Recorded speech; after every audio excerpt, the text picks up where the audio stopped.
আজকে এসআইআর ঘোষণা হয়ে গেল এবং আজকে রাত্রি 12টার পরে এসআইআর শুরু হয়ে যাচ্ছে।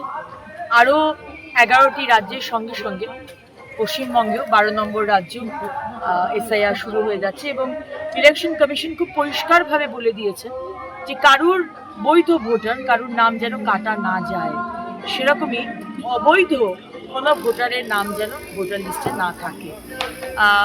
বিএলওদের ট্রেনিং শুরু হয়ে যাচ্ছে এবং 4th নভেম্বর অবধি এই ট্রেনিং চলবে এবং 4th নভেম্বরের পর থেকে কাজ শুরু হয়ে যাবে। আশা করব প্রশাসন এবং মমতা ব্যানার্জির সরকার, যদিও বা বলছেন যে একটা নামও যদি বাদ যায়, উনি নাকি বলেছিলেন আগুন জ্বালিয়ে দেবেন, কিন্তু উনি একবারও বলেননি যে একটা নাম যদি রয়ে যায় রোহিঙ্গা বা বাংলাদেশি মুসলমানদের, তাহলে কিন্তু উনি আগুন লাগিয়ে দেবেন, সেটা কিন্তু একবারও বলেননি। কিন্তু তাতে কিছু এসে যাবে না, কারণ স্বচ্ছ ভোটার লিস্ট তৈরি হবে, এটা বাংলার মানুষ চায় এবং স্বচ্ছভাবে ভোট হোক।